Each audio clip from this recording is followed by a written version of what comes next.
Well, hello. Hello. Congratulations on your movie. Clifford looks amazing. You can see like every little fine, and I saw it on TV. Oh, good. Thank you. Thank you, Lupe. So that your team did a great job on that. But also, what struck me when I was watching the movie is like you had to run through the streets of New York with people after an invisible dog. But I think I heard that you had some kind of crane or there's something people were looking at. Is that right?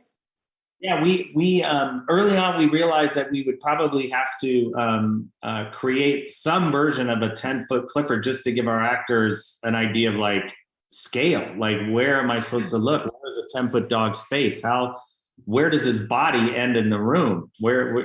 And so we had seen a play called War Horse, which had two guys puppeted a horse like you just couldn't believe. I was just amazed at how real that felt. And so we built a big model and had two guys puppeteer it. And not only did they do a great job just physically representing how big a 10-foot Clifford is, wherever he is, they were able to capture moments of sadness or, hyperactivity, anything you could think a puppy could do. They really just got it down so that our actors really kind of, I think, lost themselves in thinking that's Clifford, right in front of them. And so we would do a take like that. And then we would pull that out and we would do the plate take that, we'd eventually put our visual effect in. You agree, Jordan? Absolutely. Absolutely. Well, that explains it because you have a large group of people chasing after Clifford. So you're like, that must have been a task. People look at the right eye line. And it's New York. Where I heard people were on watching the filming of it and kind of yelling stuff at the cast. A lot of that too. Even when Clifford is running, I think we used at that point a motorcycle with kind of I don't know what you would call it, a tennis ball or something on a pole to kind of represent where his face was. But motorcycle was pretty much the only thing that was going to represent how fast a 10-foot dog can actually run when we did the science on that, which is pretty fast. And Jordan, for you, can you talk about bringing, this beloved dog to the big screen? I know the pressure was on because you wanted to look real, especially in the mixture of a live action CGI world. Absolutely. I've had some experience over the years with visual effects that create creatures.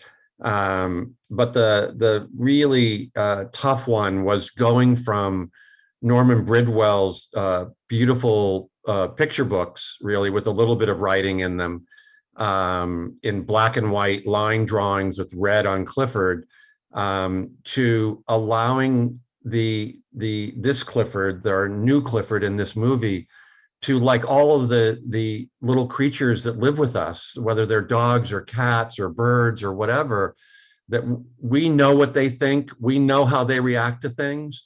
For some reason, they seem to understand us pretty well too in that. And we had to create a puppy, whether he's a little puppy in this as he begins, or whether he's this huge puppy that we see toward the sort of after about a quarter of the movie to the end of the movie, that feels and looks and behaves like the animals that we know so well, so that whether you actually have read the books or not, it doesn't really matter, because what we find in the story is something that you're going to relate to if you just look around you, wherever you are, in that. And the unconditional love that went between Emily Elizabeth and Clifford, in terms of that being a core of the books that we wanted to make sure that we kept, is something that we really worked hard to develop in the movie.